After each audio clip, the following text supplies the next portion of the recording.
அனைவருக்கும் எனது மனமார்ந்த வணக்கங்கள். கிட்டத்தட்ட ஒரு 29 வருஷம் 30 ஆண்டு காலமாக என்னுடைய பிறந்த என் வீடு என் மாவட்டம் தான் என் வீடா நினைக்கிறேன். அதே மாதிரிதான் நான் ஒரு வருஷமும் செஞ்சிட்டு இருக்கேன். பல இல்லல்கள் பல தொல்லைகள்லாம் தாண்டி என் மக்களுக்காக நான் செய்து கொண்டிருக்கிறேன். ஒரு கட்சி ஆரம்பிச்சு ஒரு 7 மாத காலம்தான் ஆகிறது. கிட்டத்தட்ட பல லட்ச உறுப்பினர்கள் இதில் இணைந்துள்ளார்கள்.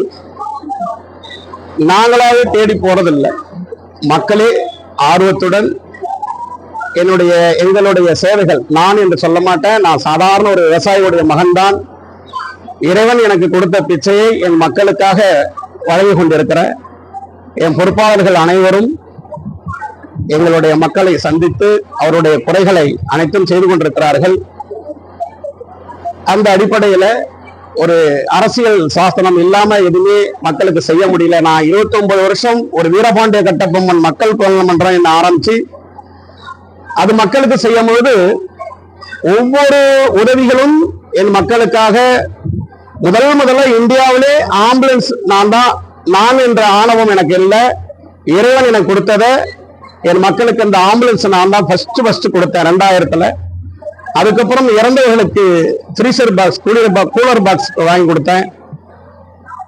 படிப்பு நான் படிக்கின்ற காலத்துல ரொம்ப கஷ்டம். ஒரு பென்சில் பேனா வாங்க முடியாது, ஒரு ஜாமெட்ரி பாக்ஸ் வாங்க முடியாது. அந்த நோக்கத்துல சின்ன வயசுல நான் சொன்ன ஆசிரியர்கிட்ட குருநாதர்கள்ட்ட நான் இன்றைக்கு படுகிற கஷ்டம் என் தமிழ்நாடு இல்ல, என்னுடைய முதல்ல என் பிறந்த மாவட்டம் அத்தனை மாணவ மாணவிகளுக்கும் நான் பேனா பென்சில் நோட்டு அனைத்து உபகரணம் வாங்கி கொடுப்பேன்னு சொன்னேன். அத சில ஆசிரியர்கள் என்ன அதை கிண்டலாக கூட சொல்லுவாங்க. ஆனா அதே ஆசிரியர்கள் என்னை வரவேற்று அவங்க என்னை கிண்டல் செய்தா கூட நான் பார்க்கல. அவங்களுடைய வரும்போது குருநாதர் வச்சுன்னு சொல்லி அவங்களுடைய காலில் ஆசீர்வாதம் வாங்கிட்டு தான் நான் அது எப்போதும் அதை நான் கலையாக கடமையா நினைத்து கொண்டிருக்கேன். ஒரு விஷயமும் ஆடு திட்டம், அதே மாதிரி கணவர் இல்லாத தங்கைமார்களுக்கு கணவர் இல்லாதவர்களுக்கு இந்த 30 கிலோ அரிசி திட்டமே நான் தான் கொடுத்தேன், வழங்கினேன். அப்ப வீரபாண்டிய கட்டபொம்மன் மக்கள் குடும்ப அட்டையின் போட்டு ரேஷன் கார்டு போட்டு கொடுத்தோம் நாங்க.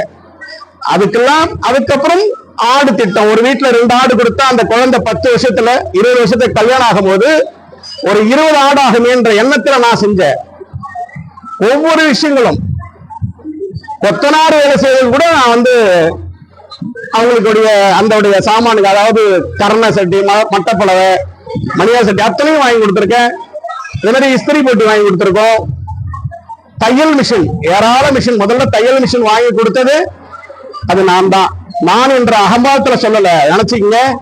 இறைவன் எனக்கு கொடுத்த அந்த பிச்சையை நான் இன்னைக்கும் சாதாரண ஆளுதான். அதை என் மக்களுக்கு கரெக்டா சேரணும், அவங்க வாழ்வாதாரம் நல்லா வரணும். ஏன்னா அந்த கஷ்டத்துல நான் அனுபவிச்சவன், பார்த்தவன். அதனால அந்த அடிப்படையில நான் செய்து கொண்டிருக்கும் போது எவ்வளவு இல்லல்கள் எவ்வளவு தொல்லைகள், என் உயிருக்கே ஆபத்து இருந்துச்சு. நான் அதெல்லாம் கவலைப்படல, நான் அதெல்லாம் என்னைக்குமே நினைச்சதே கிடையாது.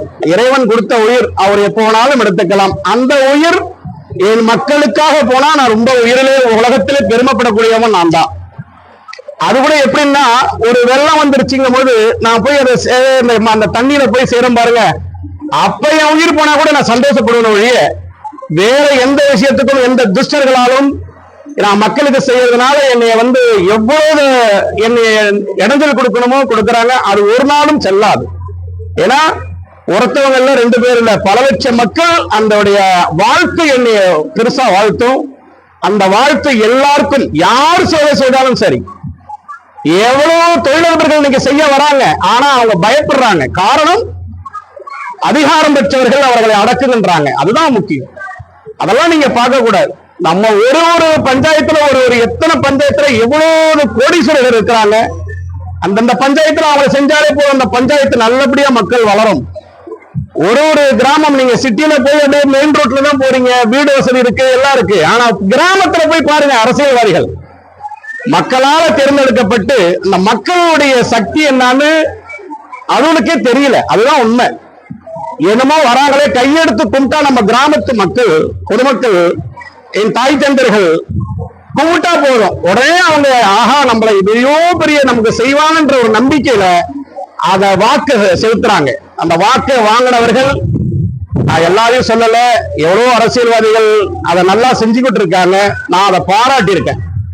ஆனா ஒவ்வொரு கிராமத்திலையும் போய் ஒருத்தங்க பாருங்க, எவ்வளவு மக்கள் கஷ்டப்படுறாங்க, எவ்வளவு மாணவ மாணவிகள் அந்த ஃபீஸ் கட்ட முடியாம ஃபர்ஸ்ட் வருஷம் ஏதோ லோனை வாங்கி ஏதோ சுய உதவி கடனை வாங்கி ஒரு பாவம் கட்டி ஒரு வருஷம் காலேஜ் போது 2வது வருஷம் நின்றுடுது.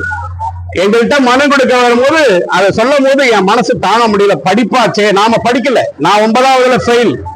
அந்த படிப்பு இருந்தா இன்னைக்கு எங்கேயோ இன்னும் பெரிய ஆளா வந்திருப்பேன். இருந்தாலும் அறிவு என்பதை அதை நான் சம்பாதிச்சுக்கிட்டோம், அவ்வளவுதான். நேர்மையாக மக்களுக்கு செய்யணும்.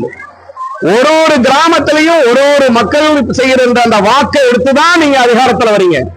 அந்த அதிகாரம் பெற்றவங்க இந்த மக்களை நீங்க திரும்பி பார்த்து ஒவ்வொரு கிராமமும் போய் செய்யணும். அதுதான் ஆண்டவனும் அரசனும் ஒண்ணுன்னு இருக்காங்க. அரசன் என்பவன் யாரு? ஒரு வார்டு மெம்பர்ல இருந்து ஒரு பிரதமர் வரையும் இறைவனுக்கு சமமானவன், அதுதான் உண்மை. ஆனா அவங்க அதை கரெக்டா செய்யல. மக்கள் அதை புரிஞ்சு செய்யணும். முதல் வருஷம் முதல் வாட்டி ஓட்டு போடுறீங்க செய்யறேன்னு சொல்றாங்க, என்கிட்ட சொல்றாங்க. 2வது வாட்டி ஓட்டு போடுறீங்க செய்யறேன்னு சொல்றாங்க, செய்யல. 3வது வாட்டி ஏன் அப்புறம் போடுறீங்க? உங்களுக்குள்ள ஒரு வார்டு மெம்பரை தேர்ந்தெடுங்க. அதுதான் நான் சொல்றேன். நான் சொல்றதெல்லாம் ஒரு தெருவில் ஒரு 100 வீடு சேர்ந்து ஒரு கோயிலை உருவாக்குறீங்க. அந்த கோயிலை உருவாக்குற நீங்க ஏன் ஒரு வார்டு மெம்பரை உங்களுக்குள்ள தேர்ந்தெடுக்க முடியல? ஒரு 7 வார்டு மெம்பர் சேர்ந்து ஒரு பஞ்சாயத்து போர்டு தலைவர் பிரசிடென்ட், அந்த 7 பேர் சேர்ந்து ஒரு தீர்மானம் போட்டு ஒரு பிரசிடென்ட் நினைச்சா கலெக்டர் செஞ்சு வர வைக்கலாம், ஒரு மந்திரிட்ட போய் வாங்கி செய்யலாம், ஒரு எம்எல்ஏ எம்பி கிட்ட செய்யலாமே. அதுக்கப்புறம் தானே மேல எம்எல்ஏ எம்பி எல்லாம். அப்ப நீங்க சரியா இல்ல, மக்கள் சரியா தேர்ந்தெடுக்கல. ஒவ்வொரு வாட்டி கேட்டா நீ எத்தனை வாட்டிமா ஓட்டு போட்டிருக்கேன் நான் கேட்கும் போது நான் 10 முறைங்கிறாங்க.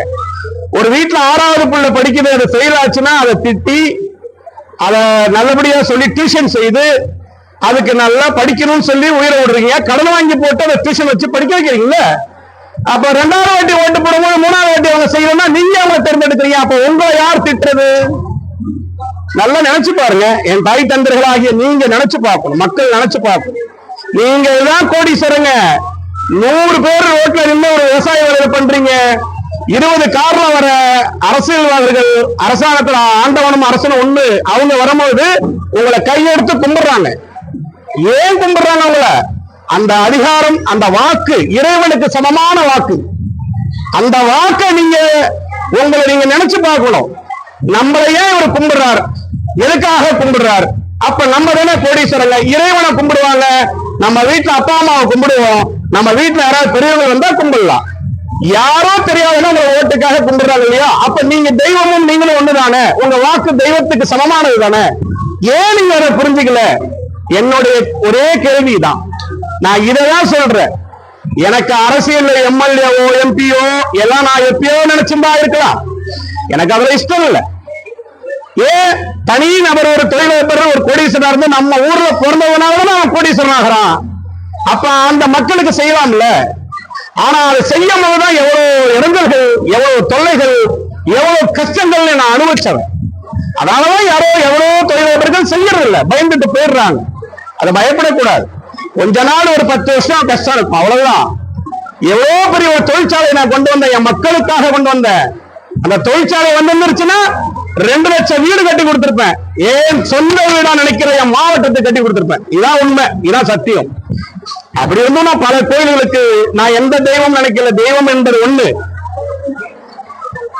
ஆலயங்களுக்கு, கிறிஸ்டின் ஆலயங்களுக்கு எவ்வளவோ சிமெண்ட் மூட்டை, இந்து கோயிலுக்கு, பள்ளிவாசலுக்கு, அனைவருக்கும் தெய்வம் தான் ஒண்ணுதானே. இறைவன் நீ அந்த கம்யூனிட்டி சொல்லவே இல்லை. அத்தனை கம்யூனிட்டி சேர்ந்து போட்டாதான் நீ அரசன். அரசன் என்பவன் ஒரு எம்எல்ஏ, மந்திரி, ஒரு பிரசிடென்ட் ஆக முடியும். ஒரு கம்யூனிட்டி மட்டும் சேர்ந்து போட்டா ஆக முடியாது. அது இந்த மக்கள் தெரிஞ்சுக்கணும். தாய் தந்தர்கள் நீங்க புரிஞ்சுக்கணும். நம்ம வீட்டு குழந்தை நம்ம இன்னும் கஷ்டம் படுறோம், இன்னும் நீங்க வேலைதான் பண்றீங்கன்னு சொல்லி இந்த வாட்டி வர எலெக்ஷன்ல மக்கள் மசோதா கட்சி கண்டிப்பா நம்ம மயிலாடுதுறை மாவட்டத்தை மாற்றி அமைக்கும். நல்ல நல்ல அரசியல் உள்ளவர்களை தேர்ந்தெடுக்கும்.